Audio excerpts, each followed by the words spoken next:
I'm still waiting.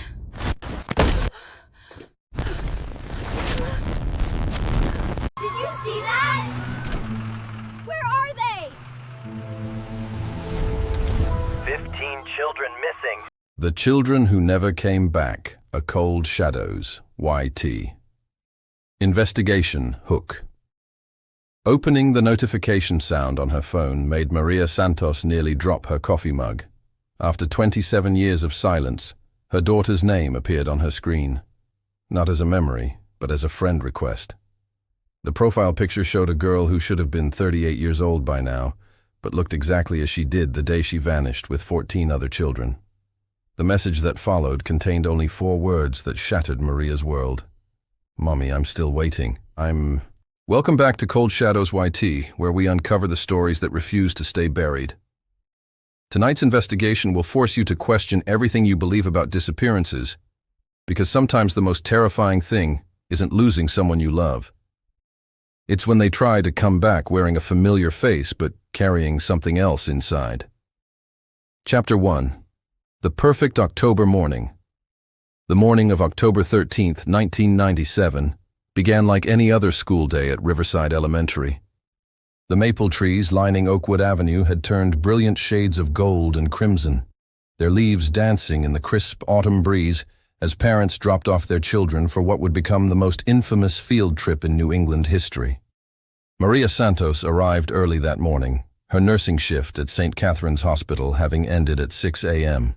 As a single mother working double shifts to make ends meet, these school events were precious opportunities to spend time with her 9-year-old daughter Isabella. She wanted to see her baby off on what Isabella had been excitedly calling the best trip ever for weeks. Isabella bounced out of their small Honda Civic wearing her favorite purple backpack, the one covered in butterfly patches that she'd collected over the summer. Around her wrist was the silver charm bracelet her late grandmother had given her, each charm telling a story of their bond. The letter I for Isabella, a tiny stethoscope for when she said she wanted to be a nurse like her mama, and a small angel that Abuela had said would always protect her. "Mija, remember to stay with your group," Maria said, kneeling down to adjust Isabella's bright orange safety vest. "And if you get scared or lost—" "I know, Mama," Isabella giggled, throwing her arms around her mother's neck. "Find Mr. Crawford or Mrs. Delacroix and stay calm, but I won't get lost. Tommy Rodriguez says there's a hidden cave with Native American paintings, and Jenny Walsh brought her new camera to take pictures." The excited chatter of 15 fourth graders filled the morning air as they gathered around the yellow school bus. Mr. James Crawford, their beloved homeroom teacher, stood clipboard in hand, his usual patient smile warming the faces of anxious parents. At 28, Crawford was one of the youngest teachers at Riverside Elementary, but his genuine care for his students had made him a favorite among both children and families. "All right, adventurers," Crawford called out, his voice carrying the enthusiasm that made every lesson feel like a discovery. "Today we're going to be real scientists. We'll collect leaf samples, study rock formations, and maybe even spot some wildlife. Who remembers what we learned about ecosystems?" Isabella's hand shot up along with several others, their voices overlapping as they recited lessons about food chains and habitats. Mrs. Ruth Delacroix, the school librarian, watched with her characteristic stern but loving expression as she checked names off the permission slip list. At 54, she had volunteered for field trips for over a decade, believing that education extended far beyond classroom walls. What none of these parents knew, as they waved goodbye to their children that bright October morning, was that Whispering Pines Nature Reserve had been selected for reasons that had nothing to do with education. As Cold Shadows YT has uncovered through our investigation, the facility had been monitoring Riverside Elementary for months, waiting for the perfect group of children to arrive. The last parent photograph taken that morning shows all 15 children lined up in front of Bus 47, their faces bright with anticipation. Isabella stands in the front row, her arm around her best friend Jenny Walsh, both girls making silly faces at Jenny's mother's camera. Behind them, Tommy Rodriguez holds up a plastic bag labeled specimens. while Katie Chen waves a small American flag she'd brought for some forgotten patriotic reason. None of them notice the unmarked white van parked across the street, or the figure in the dark sedan who had been photographing their every move. At exactly 8:30 a.m., bus number 47 pulled away from Riverside Elementary, carrying 15 children, and 2 adults toward what the official itinerary listed as Nature Study and Environmental Education at Whispering Pines Nature Reserve, return time 4 p.m. That bus would return to the school parking lot 12 hours later, completely empty, as if its passengers had simply dissolved into the October air. Chapter 2. The Day That Never Ended.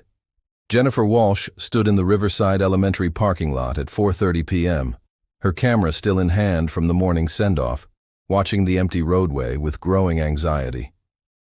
Around her, other parents checked their watches, made nervous jokes, and repeatedly called the school office for updates that never came.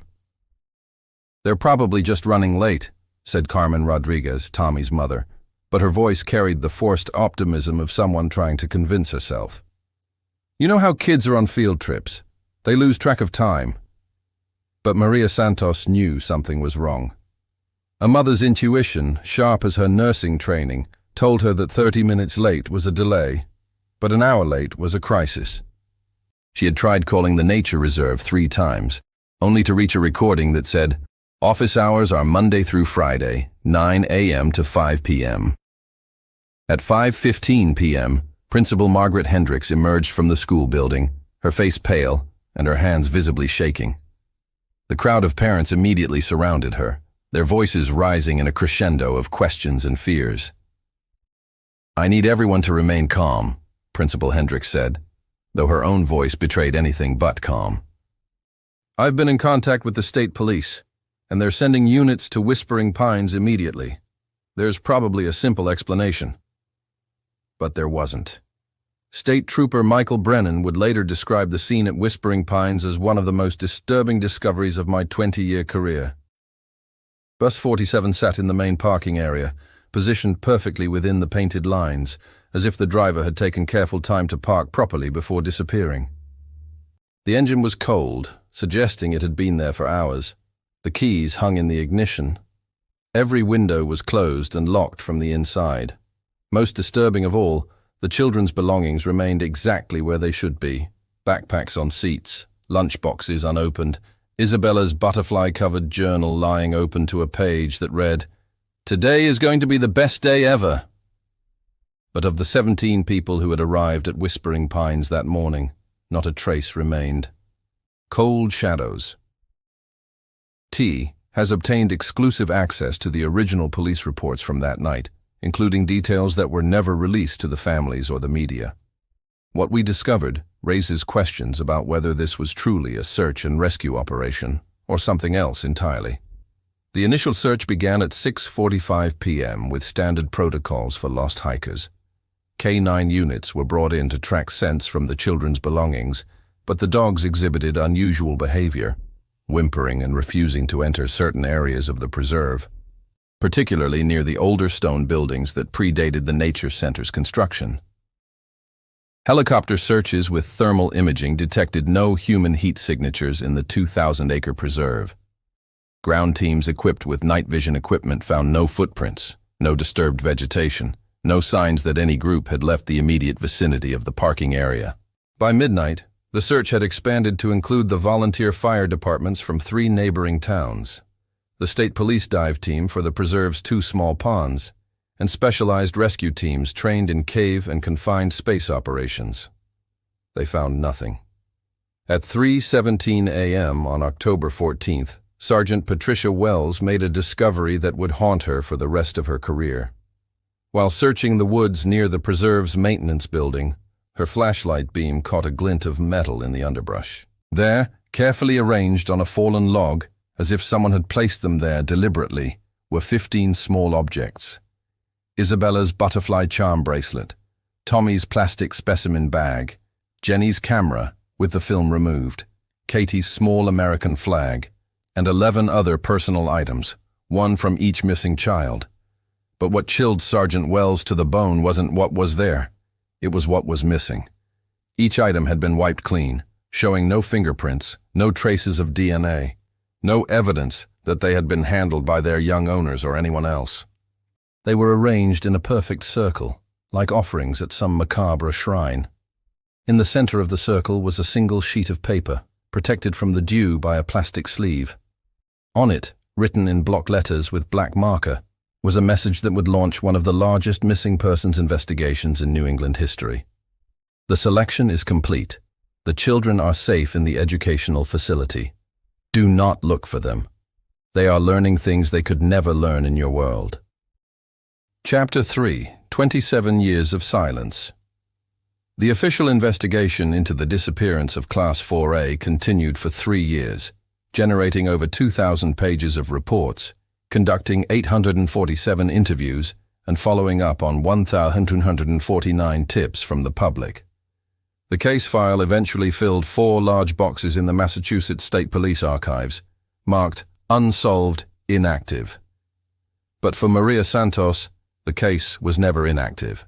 Every October 13th for 27 years, Maria drove to Whispering Pines Nature Reserve and placed fresh flowers at the spot where Isabella's bracelet had been found. She maintained a website called Find Isabella, updated social media pages with age-progressed photos, and never missed an opportunity to share her daughter's story with true crime podcasts, missing persons organizations, and anyone who would listen. Her small apartment became a shrine to the investigation. The walls were covered with maps, timelines, photographs, and copies of every document she had been able to obtain through Freedom of Information Act requests. She had taught herself forensic photography, criminal psychology, and even basic computer programming in her quest to find answers. The psychological toll of unresolved grief has been extensively documented in cases of ambiguous loss, but Maria's situation was complicated by factors that mental health professionals rarely encounter. As we've learned through our investigation, her refusal to accept her daughter's death wasn't denial. It was intuition responding to evidence that couldn't be processed through normal, rational channels. Maria's colleagues at St. Catherine's Hospital watched with concern as she threw herself into her work, taking every available overtime shift as if constant motion could outrun the pain. She became the nurse that other nurses called when they needed someone for the hardest cases. The pediatric emergencies, the family tragedies, the situations that required someone who understood suffering on a molecular level. She had this way of being present with families in crisis, remembered Dr. Sarah Kim, the hospital's chief of pediatrics. It was like she could feel their pain and somehow make it more bearable, but you could see it was costing her something every time. Maria's sister Carmen tried for years to convince her to seek therapy, to consider the possibility that Isabella was gone, to start dating again, and maybe build a new life.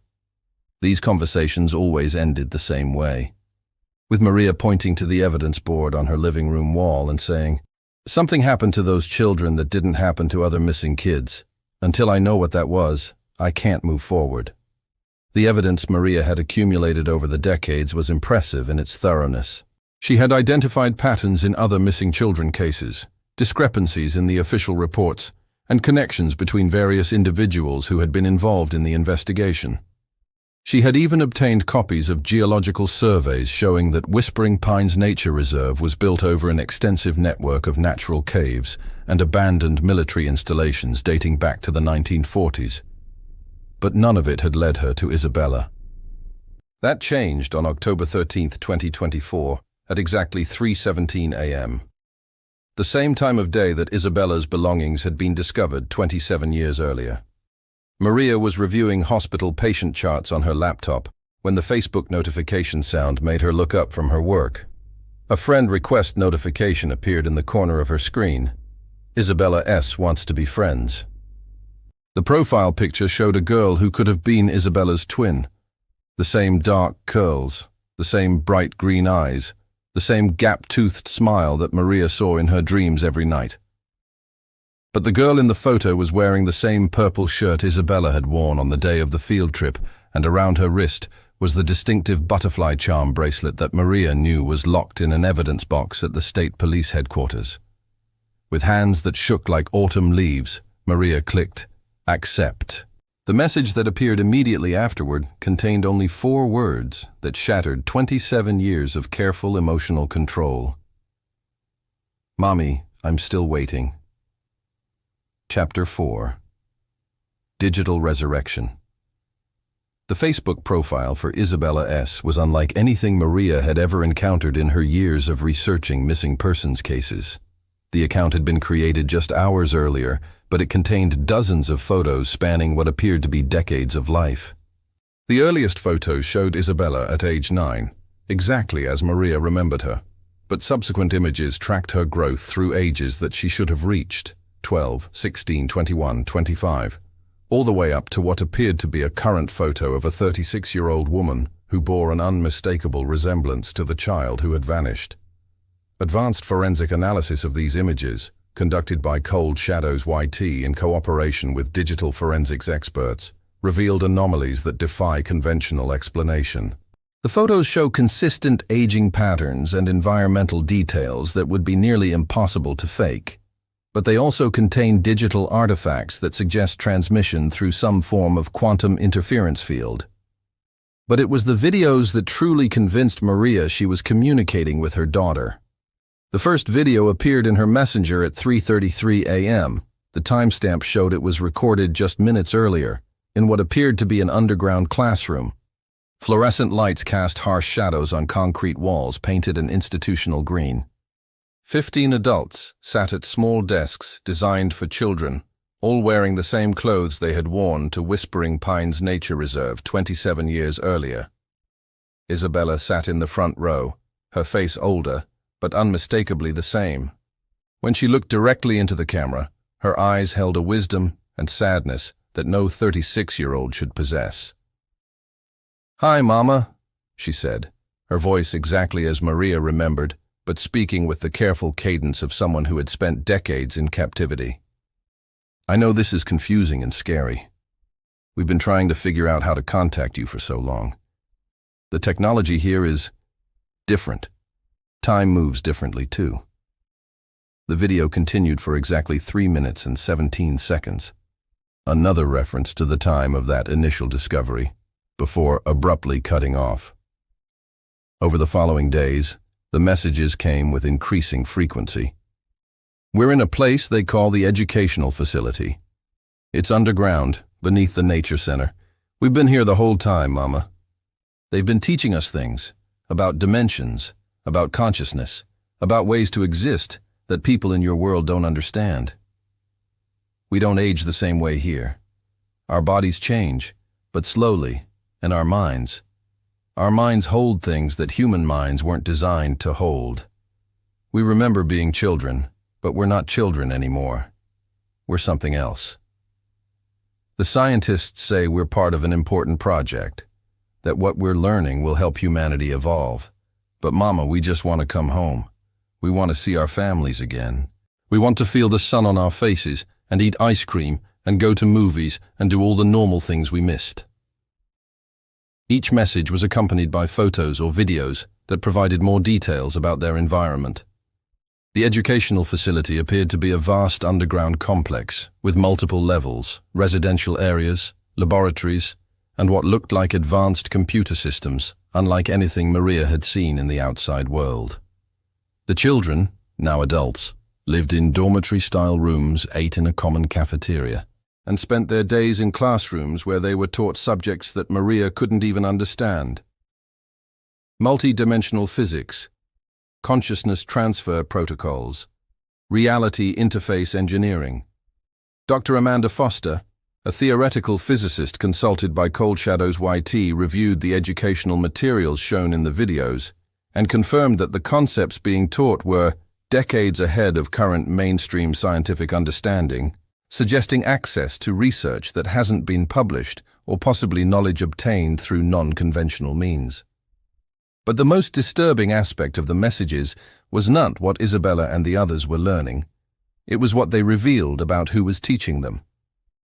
Chapter 5. The Teachers Who Never Age. In the background of many videos, Maria began to notice adult figures who appeared to supervise the daily activities of the former Class 4A students. These individuals wore identical white coats and moved with a mechanical precision that seemed almost inhuman. Most shocking of all was the appearance of two figures that Maria recognized immediately: Mr. James Crawford and Mrs. Ruth Delacroix, the teachers who had accompanied the children on their field trip 27 years earlier. But they looked exactly the same as they had in 1997, not a day older, not a line added to their faces, not a gray hair or any other sign of the passage of time. In one particularly unsettling video, Crawford addressed the camera directly. "Mrs. Santos, I know this is difficult to understand. Isabella has asked me to explain what happened to us and why we couldn't return to your world. On October 13th, 1997, we were selected to participate in an educational program unlike anything that had ever been attempted in human history." Crawford's voice was exactly as Maria remembered: patient, caring, genuinely concerned for his students' well-being. But his eyes held a depth that suggested experiences far beyond normal human comprehension. The selection process had been ongoing for months. The facility monitored schools across New England, looking for groups of children who met specific psychological and genetic criteria. Class 4A was identified as an ideal test group, young enough to adapt to new realities, smart enough to comprehend advanced concepts, and from families who loved them enough to never stop searching. The video continued with Crawford explaining that the children hadn't been kidnapped in any conventional sense. Instead, they had been translated into what he called a parallel educational environment, where learning could occur without the limitations of conventional physics or biology. "We exist in a state of suspended development," Crawford explained. "Our consciousness has been preserved and enhanced, allowing us to process information and experiences that would be impossible in your reality. The children, now adults, have learned things about the nature of existence that could revolutionize human understanding of consciousness, death, and what lies beyond physical reality." This explanation, while seemingly impossible, aligns with documented research into consciousness preservation and quantum mechanics. Several classified military programs dating back to the 1960s explored similar concepts, though none were known to have achieved practical results. But Isabella's messages told a different story than Crawford's educational rhetoric. "Mama, he's not lying, but he's not telling the whole truth either. Yes, we've learned incredible things. Yes, we exist in ways that people in your world don't understand. But we never chose this. We were children. We wanted to go home to our families, and they told us we couldn't because we had become too valuable to the project. They say we're pioneers, exploring new frontiers of human existence. But pioneers usually get to choose their adventures. We were just kids who wanted to collect leaves and take pictures and eat our bag lunches with our friends. The worst part isn't what we've lost, Mama. It's what we've become. We can see into other dimensions now. We can communicate across impossible distances. We understand things about time and space and consciousness that Einstein could only dream of. But we can't hug our mothers. We can't feel rain on our faces. We can't grow up and fall in love and have children of our own." The messages painted a picture of extraordinarily advanced captivity, a prison made not of bars and walls, but of expanded consciousness and technological capabilities that made escape impossible. Chapter 6. The Network Revealed. As the digital communications continued, Maria began to piece together a picture of an organization far more extensive than she had ever imagined. The educational facility beneath Whispering Pines was just one node in a network of similar installations across the country. Isabella's messages revealed that other groups of children from different time periods were also being held in the facility. Some dated back to the 1970s, others were more recent acquisitions. All had been selected using the same criteria: exceptional potential combined with strong family bonds that ensured their disappearances would never be forgotten. "They need families to remember us, Mama. The love and searching and refusal to give up. That creates a kind of energy they can tap into. Our consciousness is anchored to your reality by the people who won't let us go. If everyone forgot about us completely, we would disappear entirely, even from here. This revelation led Maria to a horrifying realization. Her 27 years of searching, her refusal to accept Isabella's death, her maintenance of websites and social media pages. All of it had been feeding the very system that held her daughter captive. The organization behind the educational facility appeared to be a hybrid of government research programs and private scientific interests. Isabella's messages referenced the department, the foundation, and the sponsors. Entities that provided funding and oversight for what was essentially the most sophisticated human trafficking operation in history. Cold shadows. YT's investigation has uncovered evidence of similar facilities in Nevada, Colorado, Maine, and at least 6 other states. Financial records obtained through FOIA requests show massive transfers of federal research funds to private contractors specializing in consciousness studies and reality interface technology. But the most disturbing aspect of the network wasn't its scope, it was its recruitment methods. Isabella revealed that new children were being brought to the facility on a regular basis. School field trips, summer camps, youth group outings, any event that could provide cover for group disappearances. The selection process had become more sophisticated over the decades, using social media monitoring, psychological profiling, and even genetic testing to identify ideal candidates. They're getting better at it, Mama. The new children adapt faster because they've grown up with technology.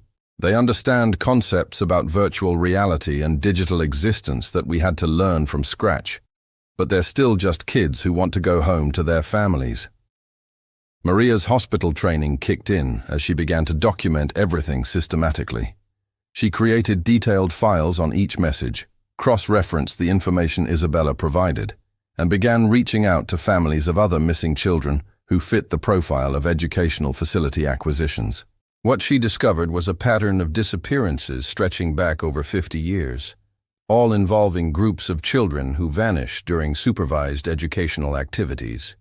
In every case, the initial search efforts had been extensive, but ultimately fruitless.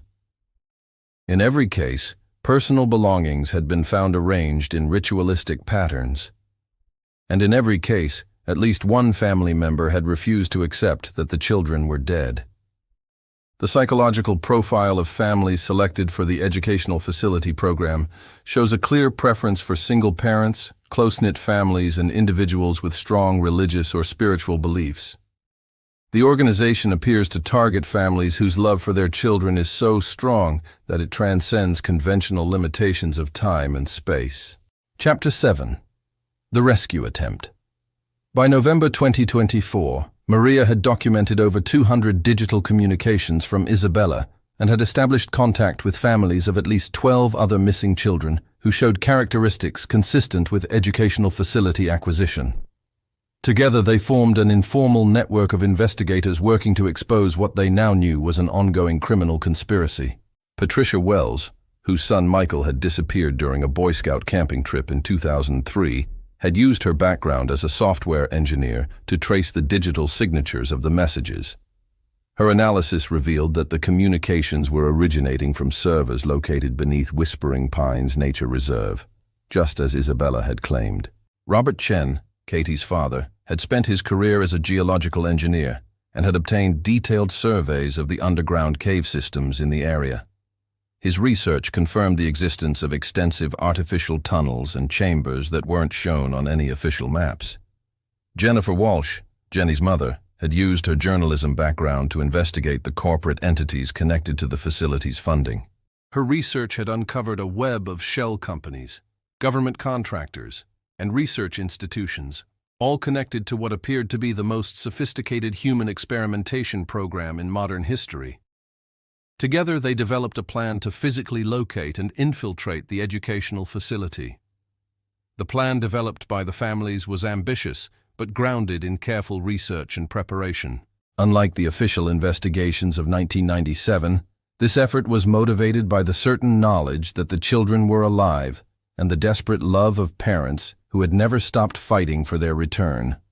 On December 15, 2024, a team consisting of Maria Santos, Patricia Wells, Robert Chen, Jennifer Walsh, and 6 other family members entered Whispering Pines Nature Reserve through a maintenance entrance that Robert's surveys had identified as connecting to the underground tunnel system. They were equipped with professional spelunking gear, digital communication devices, and detailed maps of the facility that Isabella had helped them create through her messages. Most importantly, they carried printed copies of every photo and video they had received, planning to use these as evidence when they confronted the facility's administrators. The entrance Robert had identified led to a service tunnel that descended steadily into the bedrock beneath the nature preserve. After nearly an hour of careful navigation, they emerged into an artificial corridor lined with concrete and fluorescent lighting. The facility was exactly as Isabella had described it. A vast underground complex with multiple levels, residential areas, and laboratories filled with technology that seemed decades ahead of anything in the outside world. But it was also completely abandoned. In the main educational area, they found 15 desks arranged exactly as shown in Isabella's videos, but covered with dust, as if they hadn't been used in months. Personal belongings were scattered around the dormitory areas, clothing, books, electronic devices, but no people. On the main laboratory's central computer terminal, they found a message waiting for them. The educational facility has been relocated to ensure the continuity of the project. The subjects have been transferred to a more secure location, where their development can continue without interference. Any attempt to locate the new facility will result in the permanent termination of the subject's consciousness preservation protocols. They exist now only as long as the project continues. Love them enough to let them go. Chapter 8. The Digital Goodbye. Following the failed rescue attempt, the digital communications from Isabella and the other children took on a tone of desperate urgency. The messages revealed that the facility's administrators had detected the infiltration and had decided to implement what they called final phase protocols.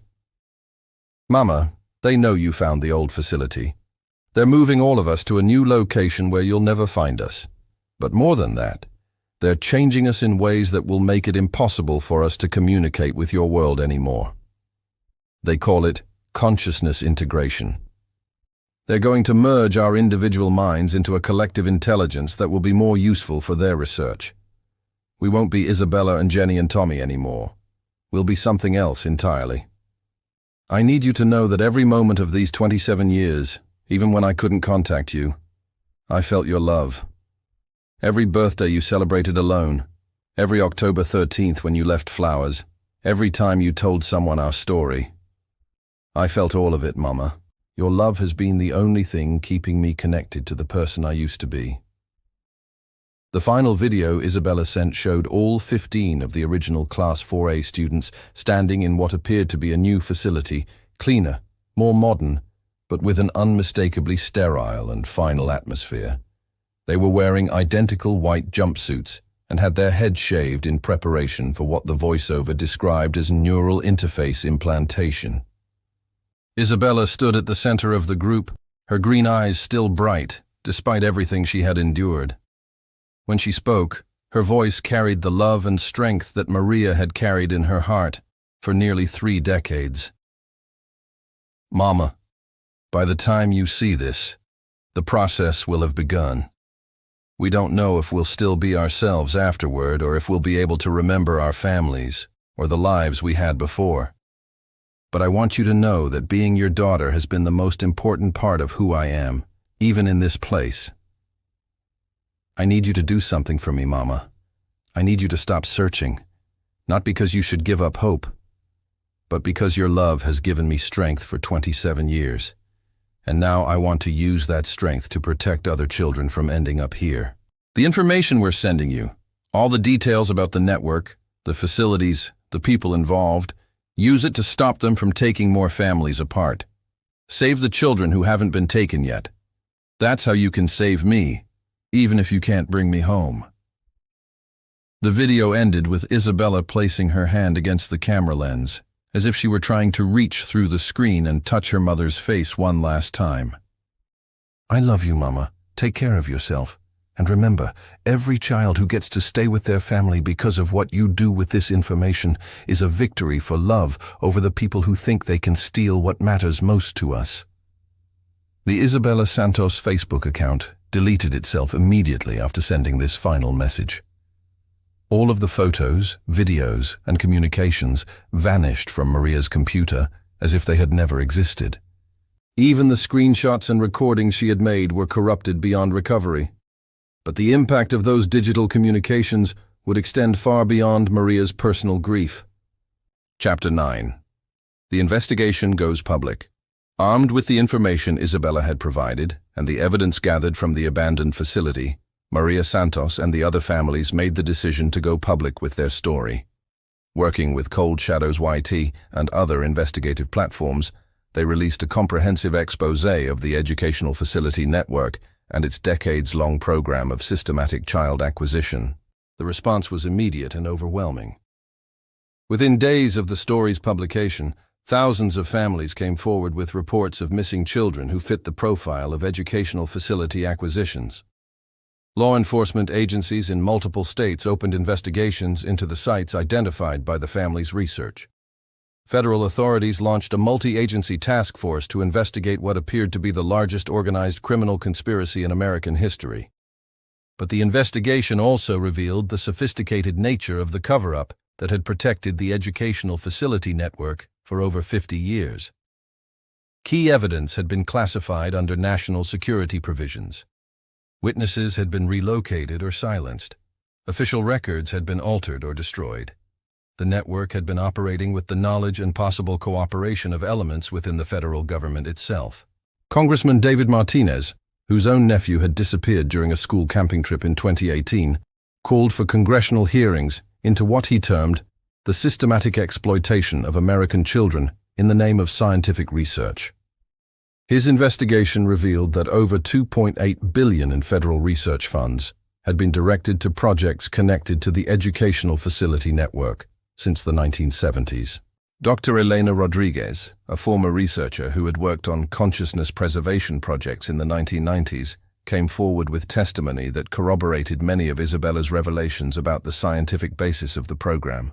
Her testimony revealed that the technology for preserving and manipulating human consciousness had been developed decades earlier than publicly acknowledged, and that children had been selected as test subjects because their developing brains were more adaptable to the process. Agent Sarah Kim of the FBI's Crimes Against Children unit led a coordinated raid on 12 facilities across the country that had been identified through the family's research. While most of the sites had been abandoned, investigators found evidence of recent occupation and sophisticated equipment for what appeared to be consciousness manipulation and reality interface experimentation, but they found no children. The raids confirmed that the educational facility network was real, that children had been held in these locations for decades, and that the scientific capabilities described in Isabella's messages were genuine. But they also confirmed that the network's leadership had successfully relocated all subjects and personnel to new, unknown locations. The public response to these revelations created one of the largest grassroots movements in recent American history. The You're Find the Children campaign generated millions of social media posts, organized protests in major cities, and created pressure for government accountability that couldn't be ignored or suppressed. Maria Santos became the reluctant face of this movement, speaking at rallies and congressional hearings about her daughter's digital communications and the evidence they had provided about the educational facility network. But she carried a burden that few understood. The knowledge that Isabella and the other children might have sacrificed their own hope of rescue to ensure that no more families would suffer the same loss. Chapter 10. The Warning. 6 months after going public with her story, Maria Santos received one final message from her daughter. It didn't come through Facebook or any other digital platform. It came through her dreams, in a communication so vivid and detailed that she woke up with the absolute certainty that it had been real. In the dream, Isabella appeared as she had in the final video. Older, wearing the white jumpsuit, her head shaved in preparation for the consciousness integration process. but her eyes still held the love and intelligence that had made her Maria's little butterfly. "Mama, they've moved us beyond the reach of normal communication now. This is the last time I'll be able to reach you, and it's taking everything I have left of myself to make this connection." The integration process. It's not what they told us it would be. We're not just losing our individual consciousness. We're becoming something that serves their purposes in ways we never understood when we were separate people. They're using our combined intelligence to develop technologies that will make the educational facility network impossible to stop. But Mama, we figured out something they didn't expect. Even integrated, even changed into what they wanted us to become.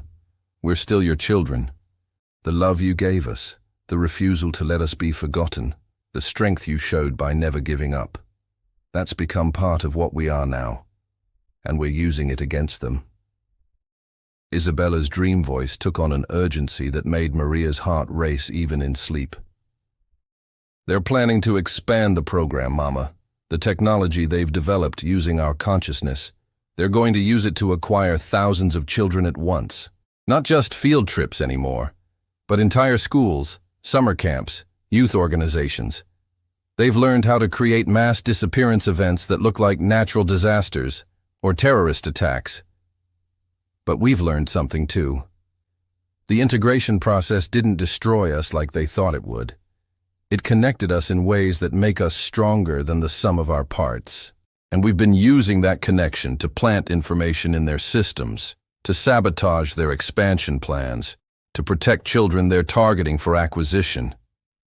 You have to warn people, Mama, not just about the educational facility network, but about what's coming next.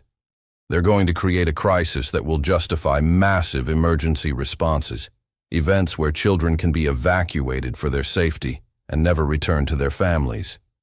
The dream continued with Isabella showing Maria specific dates, locations, and methods that the network planned to use for these mass acquisitions. Schools in rural areas where disappearances would be easier to cover up. Summer programs in remote locations. Youth exchanges that would provide cover for international child trafficking. Remember the date September 15th, 2025, Mama.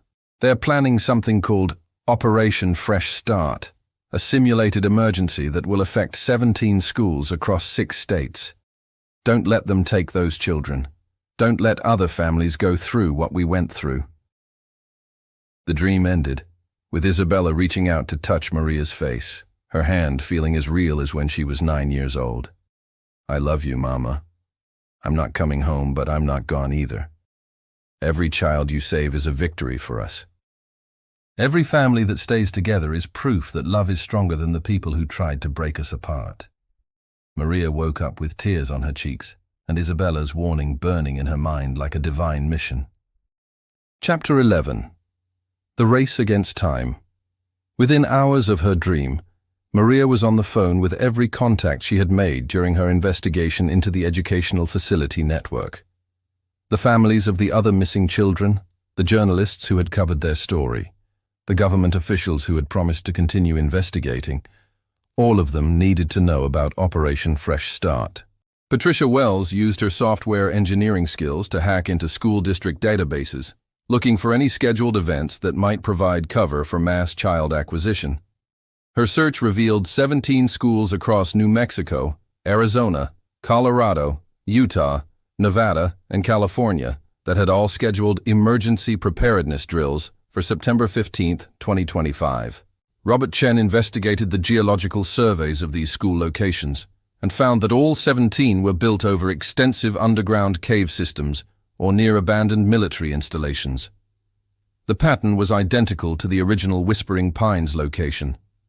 Jennifer Walsh traced the financial connections between the school districts and found that all 17 had recently received substantial grants from the same network of shell companies that had funded the educational facility program. The grants were specifically for enhanced emergency response capabilities and student safety infrastructure improvements. Cold shadows. YT's investigation into Operation Fresh Start revealed the most sophisticated child acquisition plan in human history. Unlike the small-scale disappearances of previous decades, This operation was designed to acquire over 8,000 children in a single coordinated event that would be blamed on a manufactured crisis. The plan was elegantly simple and terrifyingly effective. On September 15, 2025, all 17 schools would simultaneously experience what appeared to be environmental emergencies, gas leaks, chemical spills, structural failures, that required immediate evacuation of all students. Emergency response teams, staffed by educational facility personnel, would arrive to transport the children to temporary safe locations for medical evaluation and decontamination. The children would never be returned to their families. Instead, they would disappear into the expanded educational facility network, their families told that they had been casualties of the various emergencies.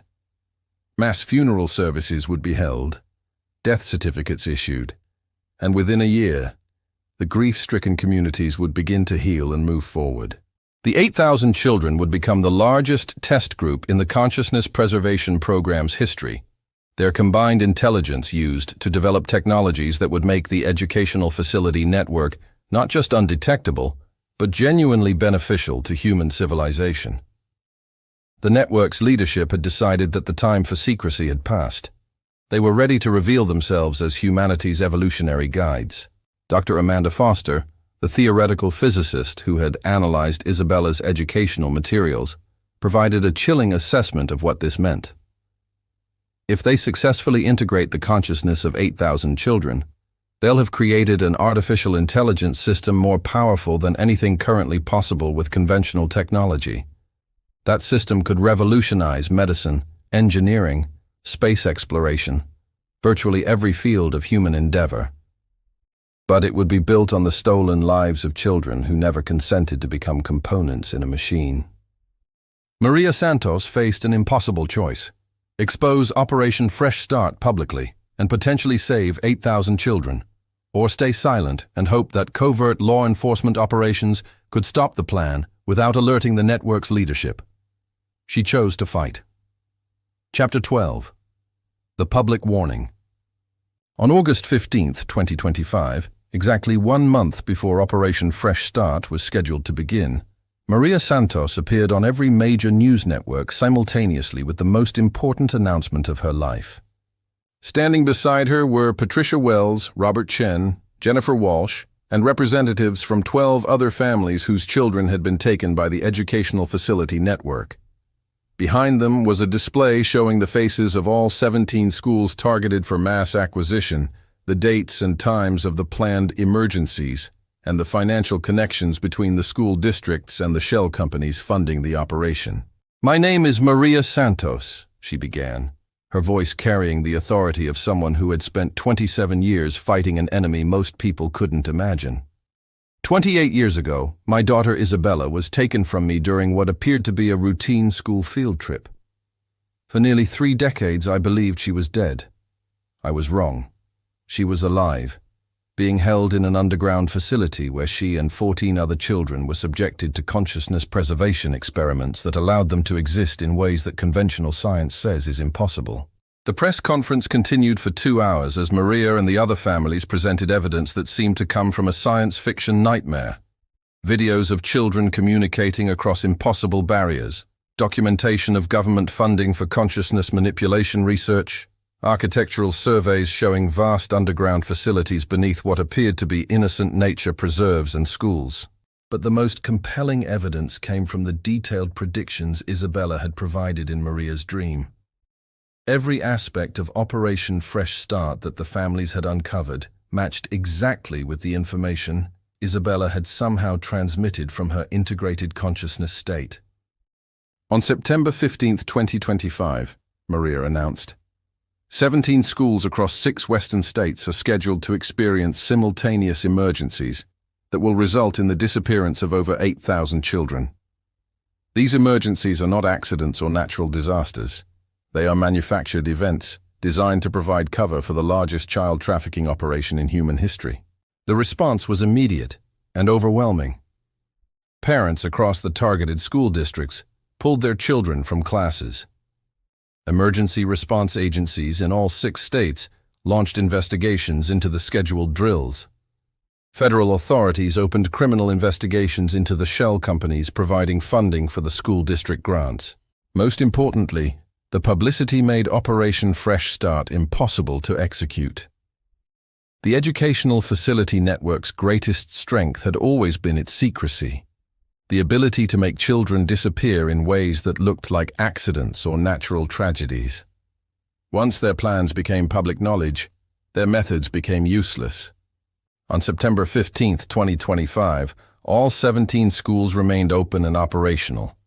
The scheduled emergency drills were canceled.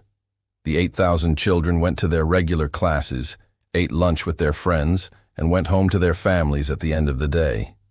Operation Fresh Start had been stopped. Chapter 13. The Network's Collapse.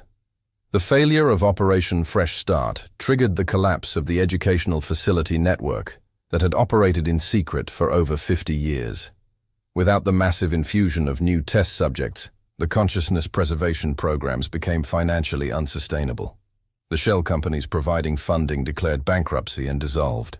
The underground facilities were abandoned as their staff scattered to avoid prosecution. But the collapse of the network came with a terrible cost for the children who had been held in the educational facility system. As Isabella had warned in her final communication, their preserved consciousness was dependent on the technology and resources that kept the facilities operational. Maria Santos received reports from around the world of parents who had experienced dreams similar to her final communication with Isabella. In each case, the message was the same. The integrated consciousness of the educational facility children had detected the network's collapse and was using the last of its energy to send final messages to their families. Carmen Rodriguez dreamed of her son Tommy telling her that he was proud of her strength and asking her to take care of the stray dog that had appeared in their neighborhood, a dog that turned out to be carrying a collar with Tommy's name engraved inside. Jennifer Walsh woke from a dream in which her daughter Jenny thanked her for never stopping her search and asked her to donate Jenny's college fund to organizations that helped missing children. A request that led to the establishment of the Jenny Walsh Foundation for Child Recovery. Patricia Wells received a message from her son Michael, asking her to use her computer skills to create a database that would help other families search for missing children more effectively, a project that became the National Missing Children Information Network. Each dream carried the same underlying message. The children were finally letting go, but they wanted their sacrifice to have meaning. They wanted their families to use the pain of loss to prevent other families from experiencing the same tragedy. Chapter 14. The Legacy Project. Today, the Maria Santos Center for Child Protection operates from a modest office building in downtown Boston, but its influence extends across the globe. The center provides resources for families of missing children, trains law enforcement agencies in recognizing signs of organized child trafficking, and lobbies for legislation that would make operations like the Educational Facility Network impossible to conduct in the future. Maria, now 63 years old, spends her days working with families who are living through the same nightmare she experienced for 27 years. Her hair has gone gray, and lines of sorrow and determination mark her face, but her eyes still hold the fierce love that kept Isabella connected to the world, even in her captivity. The center has been instrumental in exposing 17 additional trafficking networks, recovering 342 missing children, and preventing an estimated 1,200 children from being taken in the first place. The techniques developed through Maria's investigation have become standard protocols for missing children cases worldwide. People ask me if I have closure now, Maria often tells audiences during her speaking engagements. The answer is no, and I don't think I ever will. Isabella is still gone. She's not coming home for Christmas or calling me on my birthday or giving me grandchildren to spoil. But I have something else now. I have purpose. Every child we save is Isabella, reaching through impossible barriers to protect other families from the pain we endured. The Isabella Santos Memorial Garden, located on the site of the former Whispering Pines Nature Reserve, has become a pilgrimage site for families of missing children around the world. The garden features 15 trees planted in memory of the original Class 4A students, with plaques that read not just their names and dates of disappearance, but quotes from the final messages their families received. Isabella's tree is a butterfly magnolia that blooms with pink flowers each spring. Her plaque reads, "Love is stronger than the people who tried to break us apart." Isabella Santos, forever 9 years old, forever her mother's daughter. Chapter 15. The Unanswered Questions. Despite the collapse of the educational facility network and the public exposure of their methods, many questions about the program remain unanswered. The technology used for consciousness preservation has never been fully understood by conventional science. The whereabouts of the network's leadership remains unknown. Most troublingly, the fate of the children whose consciousness was integrated into the collective intelligence system has never been definitively determined. Cold Shadows YT continues to investigate aspects of the educational facility case that suggest the story may not be over. Advanced quantum physicists have theorized that consciousness, once successfully preserved and integrated, might exist independently of the technological systems that created it. If this is true, then Isabella and the other children might still exist in some form, even after the collapse of the network. Dr. Michael Chen, a quantum consciousness researcher at MIT and Katie Chen's older brother, has dedicated his career to understanding the scientific principles behind the educational facility experiments.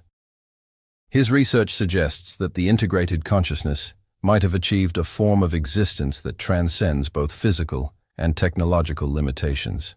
If consciousness can truly exist independently of physical substrates, Dr. Chen explains, then the children might have evolved beyond the need for the educational facility technology.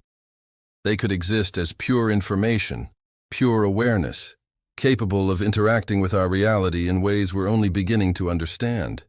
This theory gains credibility from the continued reports of parents experiencing dreams and other forms of contact with their missing children.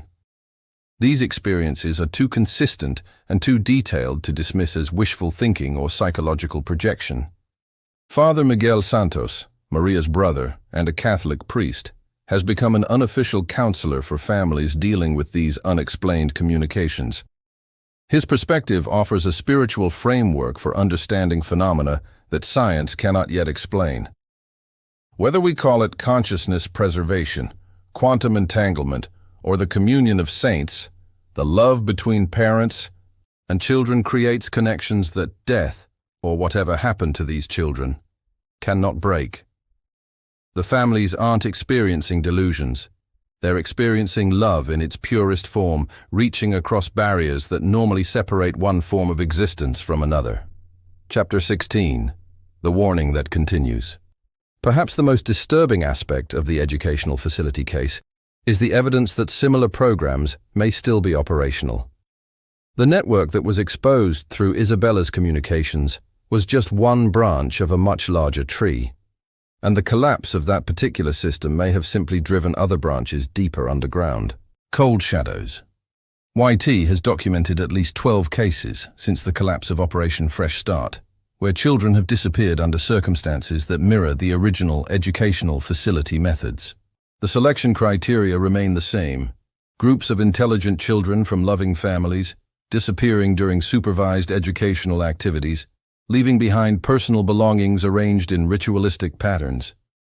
The most troubling of these cases occurred in March 2026, when an entire fifth-grade class from Portland Elementary School in Oregon vanished during a field trip to the Oregon Museum of Science and Industry.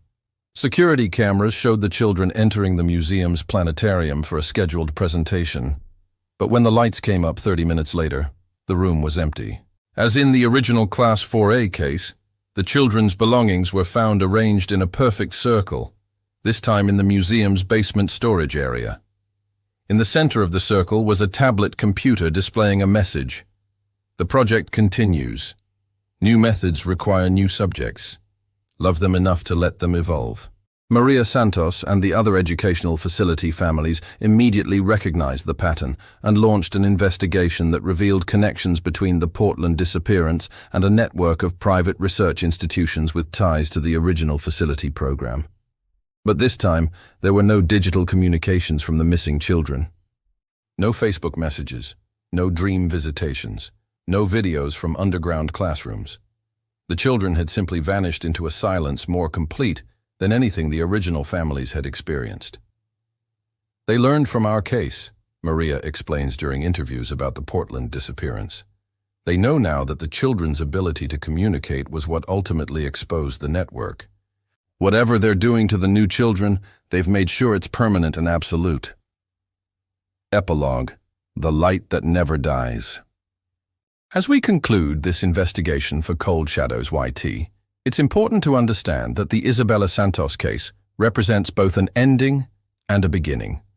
The educational facility network that operated for over 50 years has been exposed and dismantled, but the forces that created it, the willingness to treat children as experimental subjects, the belief that scientific advancement justifies any sacrifice, the systems that allow such programs to operate in secret, these forces remain active in our world.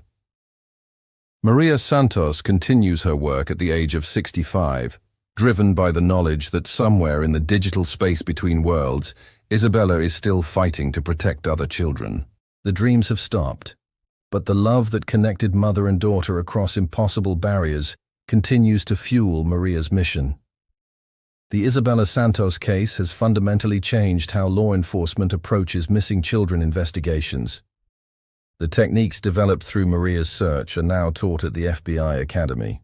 The evidence protocols established through the educational facility investigation have been adopted by police departments worldwide. The legal frameworks created to prosecute consciousness trafficking crimes have been written into international law. But perhaps the most important legacy of the case is the proof it provides that love truly is stronger than the systems designed to break it. For 27 years, a mother's refusal to accept her daughter's death maintained a connection that ultimately exposed one of the most sophisticated criminal conspiracies in human history. Today, when parents face the nightmare of a missing child, they have resources and support systems that didn't exist before Isabella's story came to light. They know that persistence can overcome official indifference, that love can transcend physical barriers, and that even the most powerful systems can be brought down by families who refuse to give up hope. The butterfly magnolia in the Isabella Santos Memorial Garden blooms each spring, its pink flowers a reminder that some beauty emerges from the deepest pain. Visitors often report feeling a sense of peace in the garden, as if the children commemorated there are somehow still present, still protecting, still loving the families they were forced to leave behind. As Maria Santos often says in her speeches, Isabella taught me that love doesn't end with death or disappearance or even the impossible. It transforms, it evolves, it finds new ways to protect and comfort and guide. My daughter isn't coming home, but she never really left. She's in every child we save, every family we keep together, every system we change to make children safer. The educational facility network thought they could steal our children's futures to serve their vision of human evolution. But they underestimated the power of a mother's love and the willingness of children to sacrifice themselves to protect others. In the end, it wasn't their advanced technology or their government connections that determined the outcome. It was the simple truth that love is stronger than fear, hope is stronger than despair, and families united in purpose can overcome any obstacle. Thank you for joining Cold Shadows YT for this investigation into one of the most important cases in modern history.